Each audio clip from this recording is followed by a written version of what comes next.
अथा अष्टोदशाध्यायः। अर्जुन उवाच सन्न्यासस्य महाबाहो तत्त्वमिच्छामि वेदितुं त्यागस्य च ऋषिकेश पृथक् केशिनिषूदना. Arjuna said, O mighty armed one, I wish to understand the purpose of renunciation, tyaga, and of the renounced order of life, sannyasa, O killer of Keshi demon, master of the senses. Shri Bhagavan Uvacha Kamyanam karmanam nyasam sannyasam kavayo vidhu sarva karma phalatyagam prahustyagam vichakshana. The Supreme Personality of Godhead said, the giving up of activities that are based on material desire is what great learned men call the renounced order of life, namely sannyasa. And giving up of the results of all activities is what the wise call renunciation or tyaga. त्याज्यं दोषवदित्येके कर्म प्राहुर्मनीषिणः यज्ञदानतपत्कर्म न त्याजमिति चापरे. Some learned men declare that all kinds of fruitive activities should be given up as faulty. Yet other sages maintain that acts of sacrifice, charity, and penance should never be abandoned.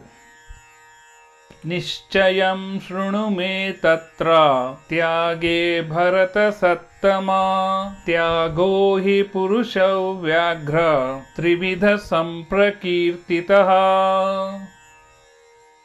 O best of Bharatas, now hear my judgment about renunciation. O tiger among men, renunciation is declared in the scriptures to be of three kinds.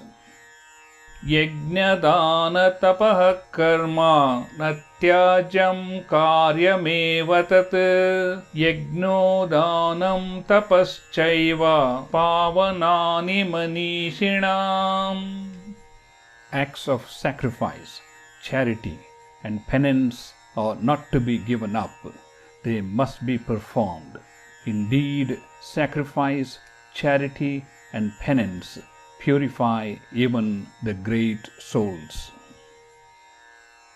एतान्यपि तु कर्माणि सङ्गं त्यक्त्वा फलानि च कर्तव्यानीति मे पार्थ निश्चितं मतमुत्तमम्. All these activities should be performed without attachment or any expectation of result. They should be performed as a matter of duty, O son of Partha. This is my final opinion. Niyatasya tu sannyasaha karmano nopapadyate mohat tasya parityagas tamasah parikirtitaha.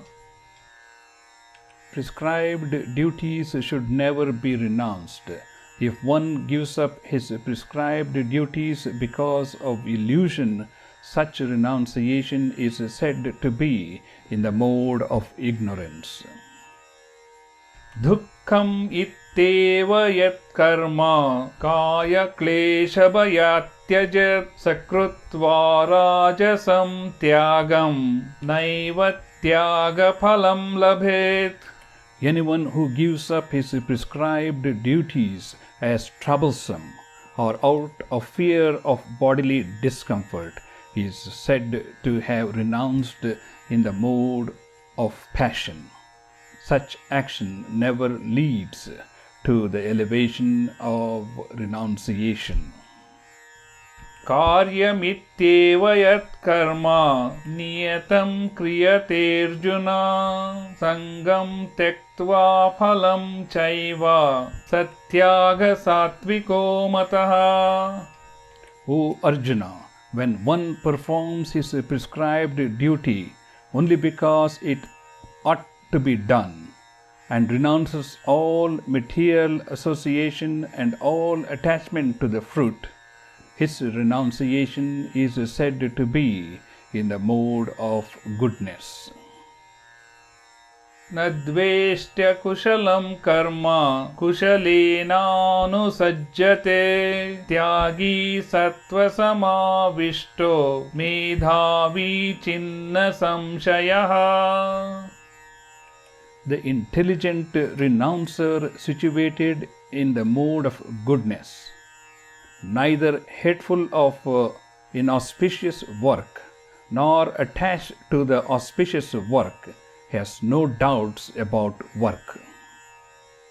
Nahi dehavruta shakyam tyaktum karmanyasheshashatha yastu karma phalatyagi satyagiti abhidiyate. It is indeed impossible for an embodied being to give up all activities. But he who renounces the fruits of action is called one who has truly renounced. Anishtam mishrancha trividam karmana phalam bhavatyattyaginam pretya natu sannyasinam kvachit. For one who is not renounced, the threefold fruits of action, desirable, undesirable, and mixed, accrue after death. But those who are in the renounced order of life have no such results to suffer or enjoy. Panchaitani mahabahu karanani nibodha me sankhye krutante proktani siddhaye sarva karmanam. O mighty armed Arjuna, according to the Vedanta, there are 5 causes of the accomplishment of all action. Now learn of these from me. Adhishtanam tata karta karanam cha pruthagvidham vividascha pruthak cheshta daivam chaivatra panchamam. The 5 factors of action include the place of action, namely the body, the performer, the various senses, the many different kinds of endeavor, and ultimately the super soul. Shariravan manobhirya karma prarabhate naraha nyayam va viparitan va panchaite tasya hetavaha. Whatever right or wrong action a man performs by body, mind, and speech is caused by these 5 factors. Tatraivam sati kartaram atmanam kevalam tuyaha pashyatya kruta buddhidvan nasa pashyati durmatihi. Therefore, one who thinks himself the only doer, not considering the 5 factors, is certainly not very intelligent and cannot see things as they are. Yasya naham kruto bhavo buddhir yasya na lipyate hatvapi sa imal lokan nahanti nahi badhyate. One who is not motivated by false ego, whose intelligence is not entangled, though he kills men in this world, does not kill, nor is he bound by his actions. ज्ञानं ज्ञेयं परिज्ञाता त्रिविधा कर्म चोदना करणं कर्म कर्तेति त्रिविधः कर्म संग्रहः. Knowledge, the object of knowledge, and the knower are the three factors that motivate action. The senses, the work, and the doer are the three constituents of action. ज्ञानं कर्म च कर्ता च त्रिधैव गुणभेदतः प्रोच्यते गुणसंख्याने यथा वशृणुतान्यपि. According to the three different modes of material nature, there are three kinds of knowledge: action and performer of action. Now hear of them from me.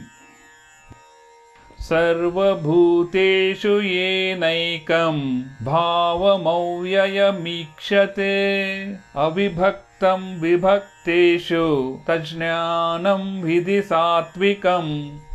That knowledge by which one undivided spiritual nature is seen in all living entities, though they are divided into innumerable forms, you should understand to be in the mode of goodness. पृथक्त्वेन तु यज्ञानं नानाभावान् पृथग्विधान् वेत्ति सर्वेषु भूतेषु तज्ज्ञानं विद्धि राजसम्. That knowledge by which one sees that in every different body there is a different type of living entity, you should understand to be in the mode of passion. यत्तु कृष्णवदे कस्मिन् कार्ये सक्तमहैतुकम् अथत्वार्थवदल्पञ्च तत्तामसमुधात्रतम्. And that knowledge by which one is attached to one kind of work as the all-in-all, without knowledge of the truth, and which is very meager, is said to be in the mode of darkness. नियतं संगरहितं रागद्वेषतः कृतं अफलप्रेप्सुना कर्म यत्तत् सात्विकमुच्यते. That action which is regulated and which is performed without attachment, without love or hatred, and without desire for fruitive results, is said to be in the mode of goodness. यत्तु कामेप्सुना कर्म साहंकारेण वा पुनः क्रियते बहुलायासं तस्राजससमुधार्तम्. But actions are performed with great effort by one seeking to gratify his desires and enacted from a sense of a false ego is called action in the mode of passion. अनुबन्धं क्षयं हिंसाम् अनपेक्ष्य च पौरुषं मोहाधार्यभ्यते कर्म यत्तत्तामसमुच्यते. That action performed in illusion, in disregard of scriptural injunctions, and without concern for future bondage or for violence or distress caused to others, is said to be in the mode of ignorance. मुक्तसंगो नहं वादी धृत्युत्साहसमन्वितः सिद्ध्यसिद्ध्योर्निर्विकारः कर्ता सात्विक उच्यते. One who performs his duty without association with the modes of material nature, without false ego, with great determination and enthusiasm, and without wavering in success or failure, is said to be a worker in the mode of goodness. Ragi karma phala prepsur lubdho himsatmako shuchihi harsha shokan vithak karta rajasah parikirtitaha. The worker who is attached to the work and the fruits of work, desiring to enjoy those fruits, and who is greedy, always envious, impure, and moved by joy and sorrow, is said to be in the mode of passion. Ayukta prakruta stabdaha shato naishkritiko lasaha vishadi dhirga sutri cha karta tamasa uchyate. The worker who is always engaged in the work against the injunctions of the scripture, who is materialistic, abstinate, cheating, and expert in insulting others, and who is lazy, always morose and procrastinating, is said to be a worker in the mode of ignorance. Buddhir bhedam dhrutaschaiva gunatas-trividham shrunu prochamanan ashishena prutaktvena dhananjaya. O winner of wealth, now please listen as I tell you in detail of the different kinds of understanding and determination according to the three modes of material nature. Pravrittincha nivrittincha karya karye bhaya bhaye bandham mokshancha ya vetti buddhissa partha sattviki. O son of Partha, that understanding by which one knows what ought to be done and what ought not to be done, what is to be feared and what is not to be feared, what is binding and what is liberating, is in the mode of goodness. Yaya dharmam adharmancha karyancha karyamevacha ayathavat prajanati buddhissa partha rajasi. O son of Partha, that understanding which cannot distinguish between religion and irreligion, between action that should be done and action that should not be done, is in the mode of passion. Adharmam dharmamitiya manyate tamasavrita sarvartan viparintanscha buddhissa partha tamasi. That understanding which considers irreligion to be religion and religion to be irreligion under the spell of illusion and darkness, and strives always in the wrong direction, O Partha, is in the mode of ignorance. Dhritya yaya dharayate mana pranendriya kriya yogena vyabhicharinya dhrithissa partha sattviki. O son of Partha, that determination which is unbreakable, which is sustained with steadfastness by yoga practice, and which thus controls the activities of the mind, life, and senses, is determination in the mode of goodness. Yayat dharma kamarthan dhritya dharayate arjuna prasangena phala kankshi dhrithissa partha rajasi. But that determination by which one holds fast to fruitive results in religion, economic development, and sense gratification is of the nature of passion, O Arjuna. Yaya swapnam bhayam shokam vishadam madamevacha navimunchati durmedha dhrithissa partha tamasi.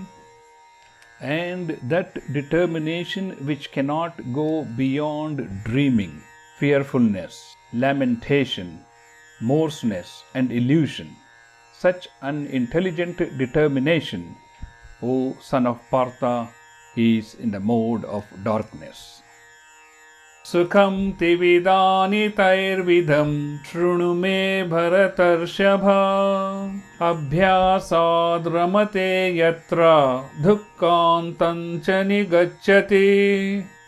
O best of the Bharatas, now please hear from me about the three kinds of happiness by which the conditioned soul enjoys and by which he sometimes comes to the end of all distress. Yattadagre vishamiva pariname mrutopamam tatsukham satvikam proktam atma buddhi prasadajam. That which in the beginning may be just like passion, but at the end is just like nectar, and which awakens one to self-realization, is said to be happiness in the mode of goodness. Vishayendriya samyogad yattadagre mrutopamam pariname vishamiva tatshukam rajasamsrutam. The happiness which is derived from contact of the senses with their objects and which appears like nectar at the first but poison at the end, is said to be of the nature of passion. Yadagre chanubhande cha sukham mohanamaatmanaha nidralasya pramadhotam tattamasamudharatham.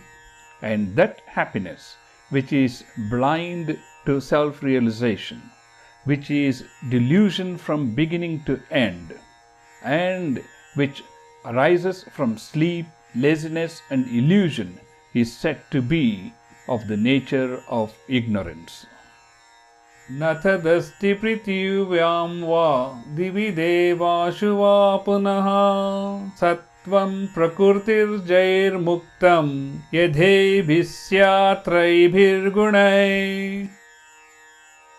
There is no being existing either here or among the demigods in the higher planetary system which is freed from these three modes born of material nature. This concludes chapter 18, Shlokas 1 from 40.